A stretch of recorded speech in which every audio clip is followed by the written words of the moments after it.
Good afternoon, Advocate Topping. Good afternoon. Are you well? I'd like to say I'm calm, but I'd be lying if I said that. Yeah, otherwise, I'm well. Thank you very much. Okay, all right.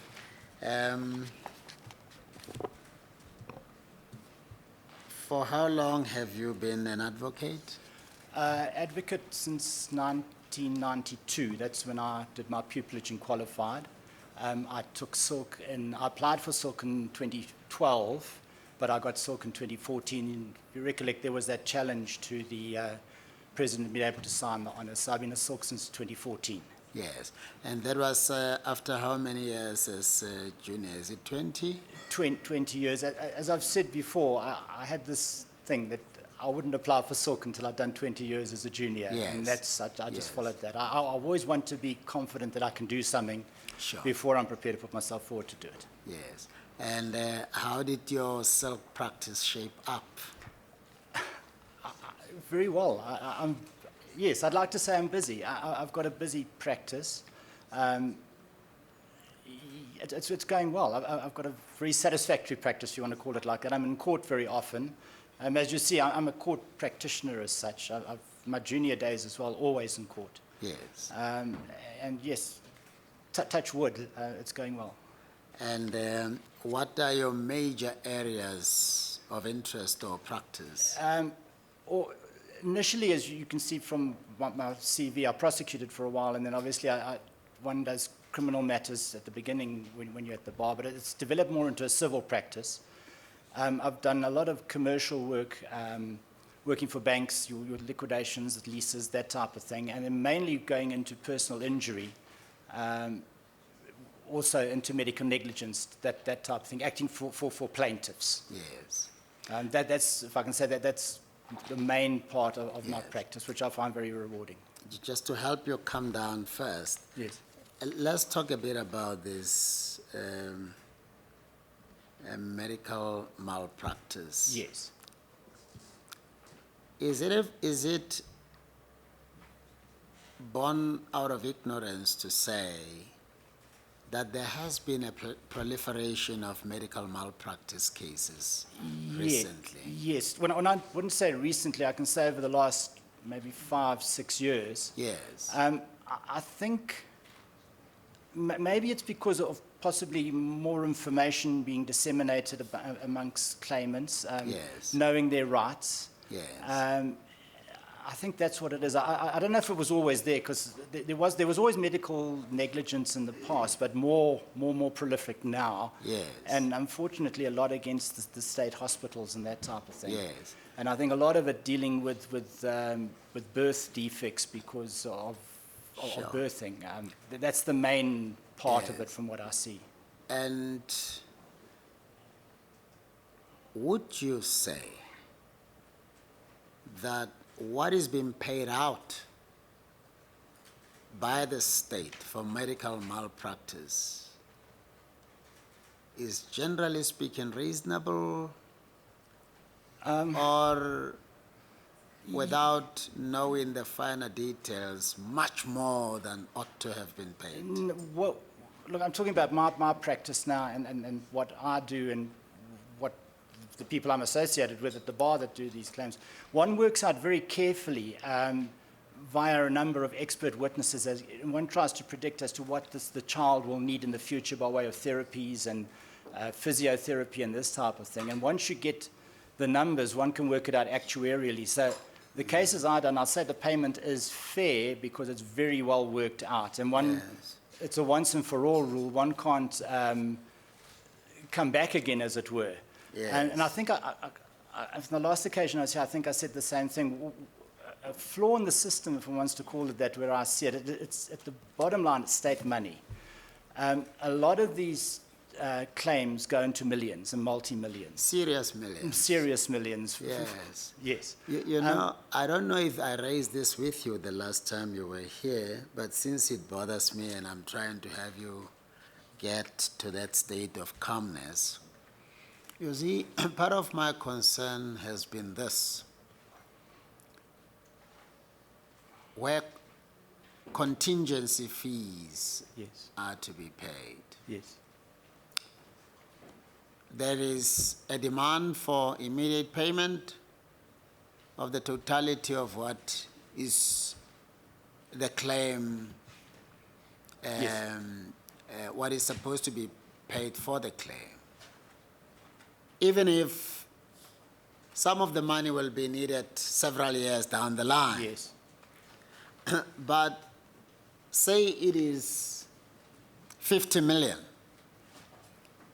It is out of the 50 million, part of which ought to benefit the victim, for want of a better expression, several years down the line, that the contingency fee seems to be determined. It's the total amount of the ward. Well, Yes, yes. Now, here lies my worry. The percentage for the contingency fee seems to be a bit on the high side, isn't it?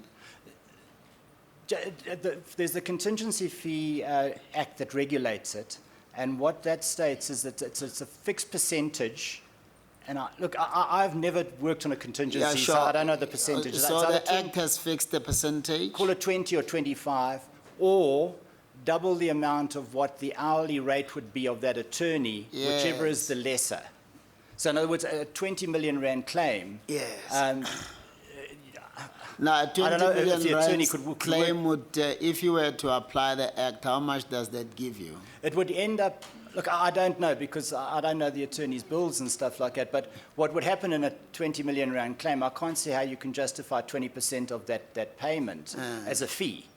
It would have to be worked out on the lesser amount being the double amount of what that attorney would normally charge for the work done. Yes. So it is limited at that level.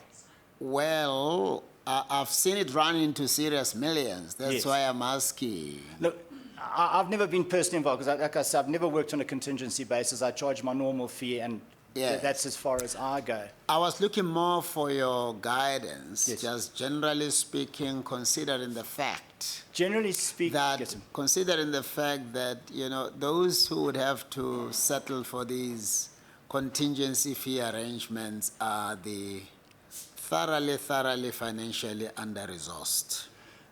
most So, sorry, if they then enter into these arrangements and sign documents, they end up being at a serious disadvantage, isn't it?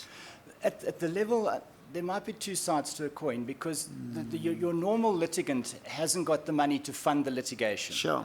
So the attorneys usually put up the money up front to engage the experts. These cases go into 5, 10, 15 experts sometimes to get all the experts in. The attorney carries that money waiting for obviously the Sure. recoup at the end of the day. Yes. So that system, the benefit is that there's a lot of people wouldn't be able to come to court Yes. if it wasn't for that fact. No, that I appreciate. I'm just trying to check whether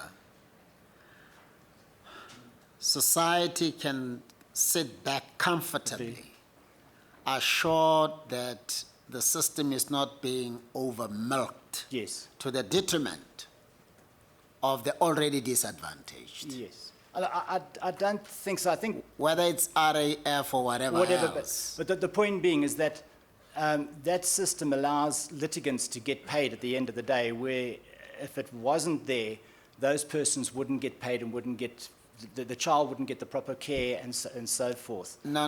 Yeah. I understand that. Yeah. I understand that, and it's actually to be commended. Yes. I'm looking at the at the morality of deriving benefit, the extent to which that benefit that practitioners who do this kind of Yes. work benefit, they must be paid, but the extent to which That's one gets the sense Yes. that at times they go way overboard. yes. I've heard tales. But if it's And applied what could properly. be done to arrest it? That's where I'm Yes, coming from. to make sure, the practice in KZN is that the contingency affidavit is placed before the court before you can take a consent order or take an order as such. But if there's a regulation that the attorney, if the attorney only charges double his normal fee, he's carrying the risk if anything goes wrong where he'll Sure. get nothing. So maybe Yes. that's a proper reward. But Yes. if in fact it's not regulated properly, where the checks and balances at the level of that 25% of a 20 million rand claim is now taken, Yes. there I think there's abuse. What about these experts now? Are you able to give us an assurance that experts charge within reason all the time, or most of the time at least? I would hope so. Look, again, I haven't been involved in the bills because I'm at the other end of the spectrum, but they do quite lengthy reports at the level of working out what actual needs a cerebral palsy child needs. Yes. It goes into quite lengthy calculations. But again, I don't know whether they're overcharging or not. Yes. But possibly what I was going to say, and it's a thing that I have, Yes. is that it's state money that gets paid out in a lot of these claims. No, it is true. It's just that I got to know somehow Yes. that a huge chunk of the budget of the Department of Health Yes. actually goes to these medical malpractice things. It comes out the hospital's budget, as I understand. But if I can just make the point. With the result that, I'm sorry, I've Yeah. interrupted. With No. the result that at times you won't find medication when you go to these That's- medical yes. facilities because the money has gone elsewhere. Yes. I would much rather there not be a cerebral palsy child in a proper birth than having a cerebral palsy child. But the point I make is that the monies, for example, 20 million is paid. One tries to work out the life expectancy of the child or whoever. The life expectancy in these cases are usually reduced, and it's very much a bit of a guesswork. But if one takes 20 million and these matters, the money is always invested in a trust because it's for the benefit of the child. Now, if that calculation's wrong and that child dies earlier, that money then goes into the child's estate and then is given to the parents or whosoever. The point that I have, and I really don't know the answer how to come to it, is that possibly there needs to be something in place that the state becomes the capital beneficiary of those trusts. So in other words, if the money is utilized correctly throughout the life of the child, and because the point being is you try and calculate at the beginning of the case that this child will have enough money until it unfortunately passes away. But if it passes away early, that child doesn't need that money, and then there's this big chunk of money that's not utilized for the purpose for which it ought to be intended. And there, I think that there's a problem. Well, I was looking more at much more than just a Yes. child, but I think you've made a point. No, but I think it's big chunks that just devolve to the parents. It runs into billions, I'm told. Yes. About Yes. Look, I don't know, but Yeah. there's Yeah. lots of money Yeah. involved in these yeah. matters. Anyway, are you okay now? Much calmer, thank you very much. DJP?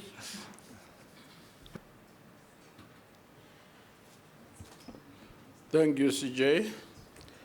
Good afternoon, Mr. Topping. Good afternoon, DJP. I've seen that in your questionnaire you indicated that you can speak isiZulu. DJP, yes, I can. I wouldn't say I'm proficient. I can communicate in Zulu. But I can't read and write Zulu. I learned Zulu when I was a little child. I was born on a farm until the age of 12. I played with my friends who spoke isiZulu. So to that extent, yes, I can communicate isiZulu, but I wouldn't say I'm proficient in it. Far from proficient. But you cannot read nor write it. No, I can't. Look, I can read it, but it takes me a very, very long time because I have to try and work at what I think sometimes is two words is actually one word and vice versa. Because I was never formally taught it at school. It's from my childhood, just playing with people. Yes, I take it that you know that nowadays the customary law enjoys equal status to common law. Yes, Judge. And it now forms part of our law. Yes. So if you are called upon to develop it so to be in line with constitutional values, Yes. will you be able to do so? Judge, sorry, DJP, on the previous occasion I was very embarrassed because I was a bit lacking on customary law, and I did a little bit of research last time I came here and learned a lot of things and found that I actually knew quite a lot about it. At the level of, I can't say I'm proficient to say, yes, I'm an expert in the field, but obviously if I heard a matter based on customary law, I would research it before I wrote a judgment and make sure it's right. But at the level of knowing the basics, I think I know the basics. Okay. Yeah, no, I wouldn't say I can just write a judgment on customary law just off the top of my head. No, I wouldn't go that far. So what would you regard to be your major and unique contribution to the bench should you be appointed? Judge, I think I would hope to be an effective judge. At the level, I'm a hard worker, as you well know from what you've seen of me in our division. I'm not confrontational by nature. I'm always prepared to listen to both sides of the story, and I'm very tolerant of various cultures and traits that people have in the courtroom. So to that extent, I think possibly a trait of tolerance might be my contribution. As I've said before as well, that I'm of the view that the most important person in a courtroom is the litigant. Although litigants might not always be happy with the result because one of them is going to lose, they must both be happy that they've had a fair hearing and what they want to say has been heard. In total, how long have you been acting as a judge? I've had 3 stints, Judge, at various stages, 2015 and 2 in 2016. And then there was obviously when I'd had part herds, I've done come back there. So will you regard yourself as having adequate exposure and experience to such an extent that it can now be said that we are ready for permanent appointment? Judge, at the level, if you look back through my CV, I've always wanted to be satisfied in myself that I can do something before I do it. If you'll see, I was an attorney before I came to the bar. I didn't have confidence in that I was sufficiently proficient in criminal law and also standing on my feet in court, so I went prosecuting beforehand. As you've seen what I've said earlier on, I wanted to be 20 years as a junior before I took silk. Where I am now, I'm confident that I've got sufficient knowledge and background and experience to be able to say, yes, I'm ready for the bench. Well, lastly, the BLA, in its comment, is of the view that you still need more time for acting state. Yes, I saw that, Judge, and that all I can answer is that I feel I'm ready.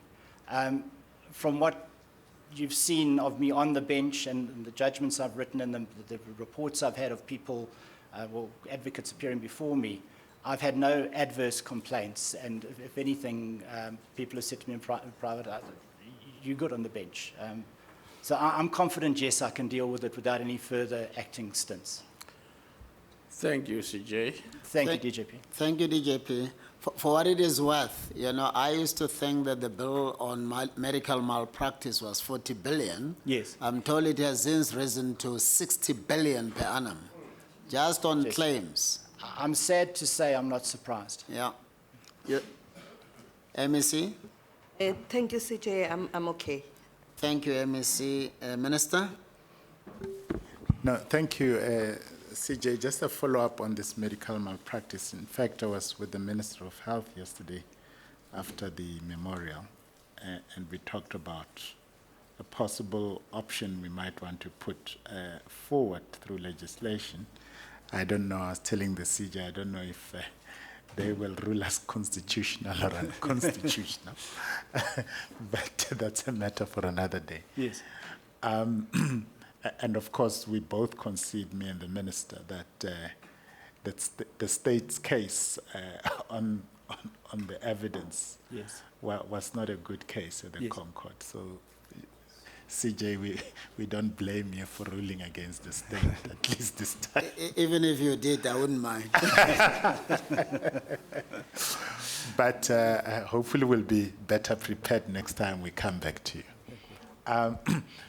But the point I want to put to you on medical malpractice is this. I accept that the common law, as it stands, dictates that once the claim for future, what do you call them? Medical expenses, I think Future is- medical Yes. expenses has been established. Yes.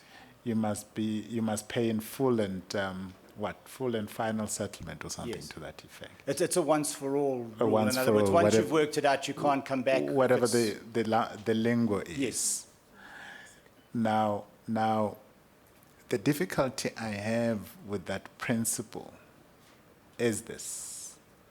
It is based on speculation because that person, let alone the issue of the actuarial evidence that might be there, Yes. that gives a projection of life expectancy Yes. of the person concerned.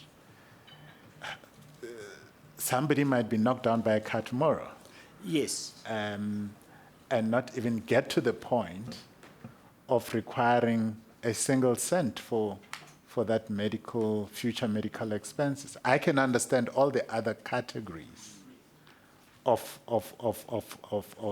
claim, but specifically this one. Now, the second point about it is this. I mean, if the state gives an assurance that as and when a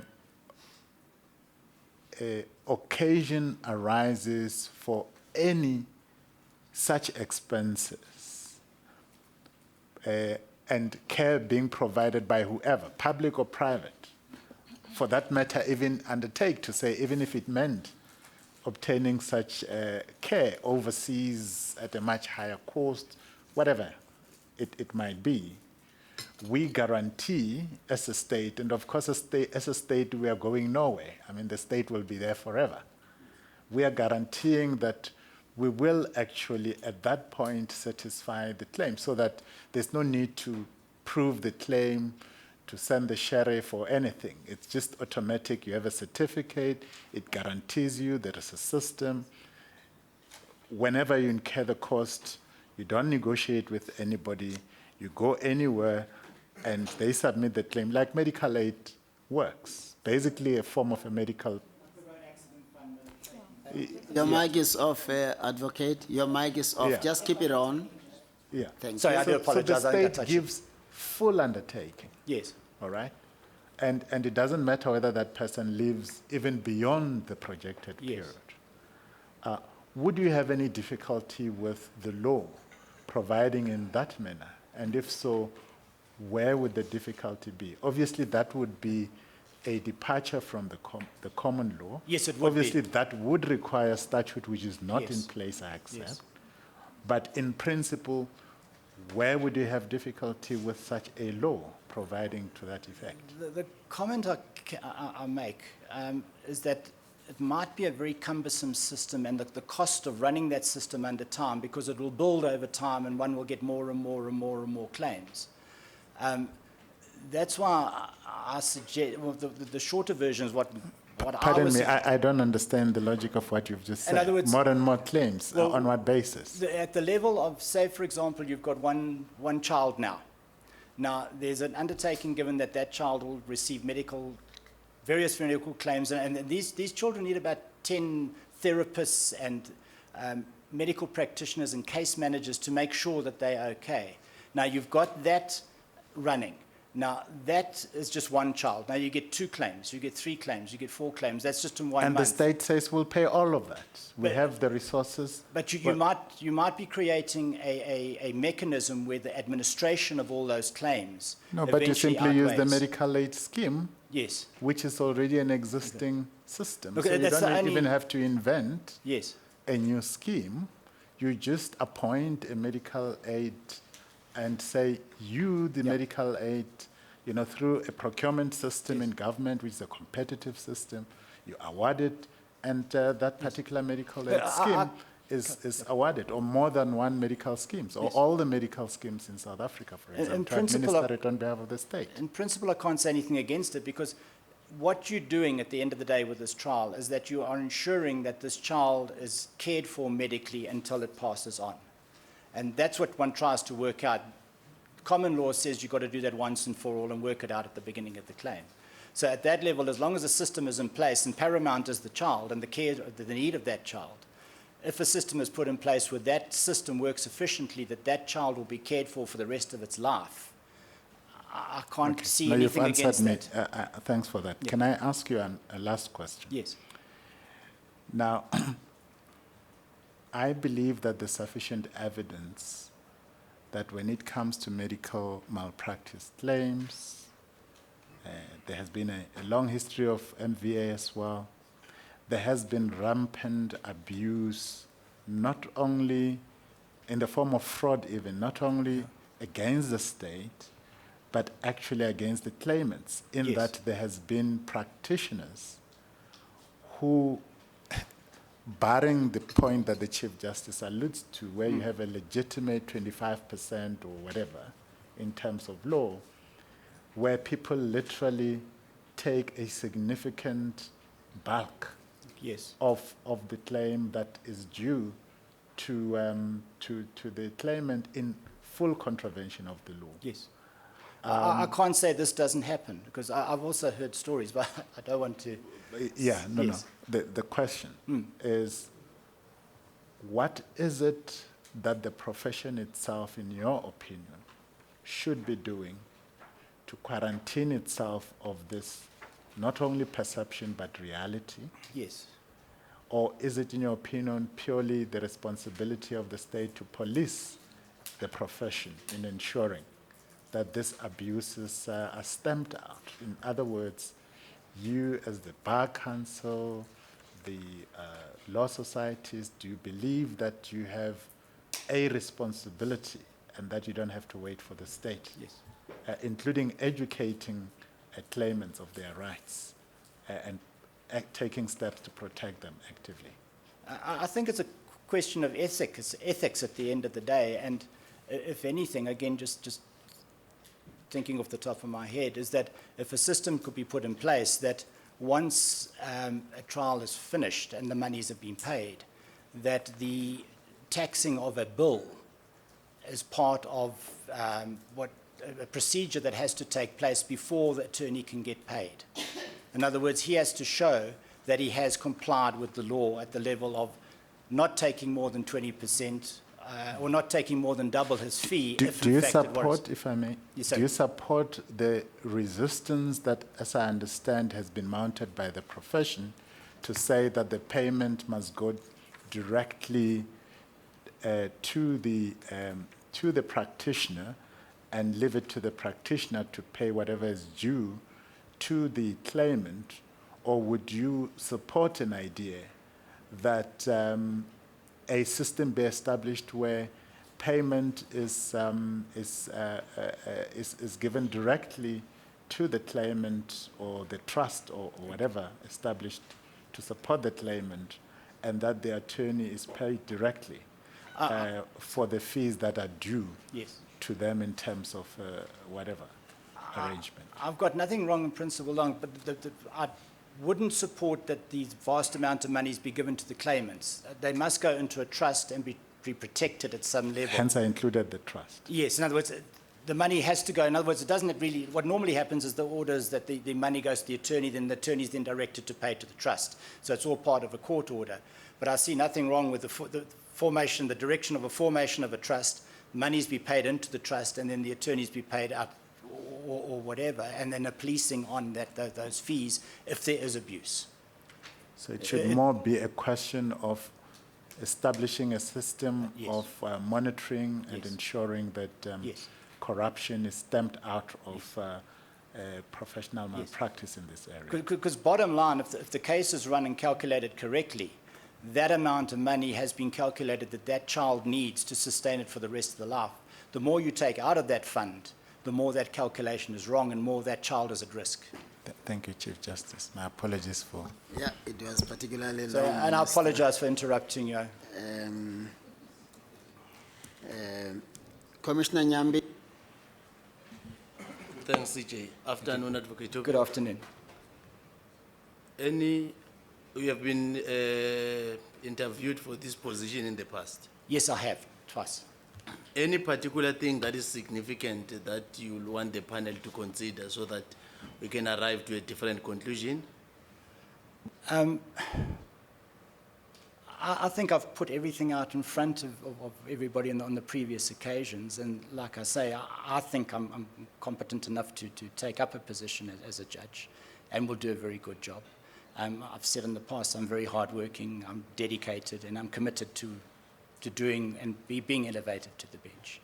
And please view me on me. That's all I ask. But in a nutshell, nothing significant happened between then and now. At the level, well, I'm more mature. I've done more cases in court. I'm just trying to think what is possibly different between the time I can't remember if I was the pupil mentor on the previous occasion or not. That's what's changed in my practice. I'm the pupil mentor at the Durban Bar. I deal with all the pupils and stuff like that. I think that's been added on. I've done more land claim matters since the last hearing. One is a big trial has been taken for 2 years. We're getting ready for doing heads of argument and finalising the argument now. But nothing material has changed in my life. I've always been me, and I'm still here. Thank you, CJ. Thank you. Thank you, Commissioner Nyambi. Colleagues, can we agree now that I tightened up the race, I loosened up? Can we agree again? Thank you. Commissioner Norman? Thank you, Chief Justice. Good afternoon, Mr. Topping. Good afternoon, Commissioner. You are my colleague. Yes. I just want to know from you, you had dealt with a Mandeni municipality matter versus Ngonyama Trust. You remember that matter? And you dealt with an exception in that matter.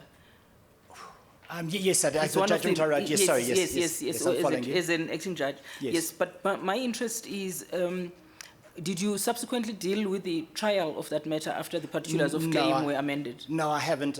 After I upheld the exception, and I haven't Yes. heard anything further. Wasn't taken on appeal or anything like. Well, there wasn't Yes. taken any further, All right. and I don't know what the outcome of the trial is or was. All right, thank you. But I assume they accepted what I said in the Yes, judgment. Yes. thank you. Thank you, Chief Justice. Thank you. Thank you so much, Commissioner Norman. Commissioner Ngozi Thomas? Thank you, Chief Justice. Good afternoon, Mr. Topping. Good afternoon. A brief question, and it goes to transformation. Yes. What role, if any, have you played in transformation at the bar and in terms of bringing in black juniors into your matters? At the bar, I've always been involved in pupil training and having pupil advocates. Of the juniors I've had since I've taken Silk, trying to think through, they've always been, I've had one white junior allocated to me a couple of weeks ago, but it's always been of a different race, females, Africans, Indians, coloureds. I've tried, my door is always open at the bar, and everybody that's at the bar knows that I've always tried to help juniors, whatever advice and help I can impart to anybody. It's always been my thing. I'll put my pen down and help you at any time. And in my role as the pupil convener as such, and I must say it's with the help of a very competent committee, of which Commissioner Norman is one of the parties. I think we've done, and I hope I'm a party to it, to the extent of my input, of being able to set a set of criteria for acceptance of pupils within the Durban Bar that has addressed the previous racial and gender inequalities that have been there. And we put that in place last year, and I've noticed this year as well, that there appears to be an effect already. And I was a party to that, I'm proud to say. We are interviewing for 2 positions in this Yes. division, and there's an issue around demographics and so on. Yes. If you feel the question is unfair, please No, say please, so, please. and I'm sure the Chief Justice will Yes. also mention. But would you be prepared to step back and allow for a person of a different racial to be I've appointed? always said that I support transformation. We've got to cure the ills of the past. And if it is a situation that I need to step back, I accept that lot. There's nothing I can do about it. Thank you, Mr. Top. Thank you very much. Commissioner Magadzi? Thank you, CJ. Good afternoon, Mr. Good afternoon, Topping. Commissioner. You are a maritime law expert, and I just want to establish with yourself as to whether do we have sufficient legislation which can be able to regulate our shores Yes. and our waters in that regard? And also at the same time, do we have sufficient legal expertise to can be able to look into this? Thanks. Commissioner, Thanks, CJ. if I can just put my experience in maritime law into context. When I was an attorney, I worked in the maritime department of the firms. When I left the attorney's practice and joined the bar, I haven't been briefed in maritime matters. If anything, I do the odd urgent arrest when I think the other practitioners aren't around. So that's why I smiled when you said maritime expert. I have had experience in maritime law. I do know my way around in it, but I don't have current experience in it because I'm not one of the advocates that are briefed regularly on maritime matters. So I don't think, sorry, I can't answer the second part of your question because I just don't know. Thank you. Commissioner Kane?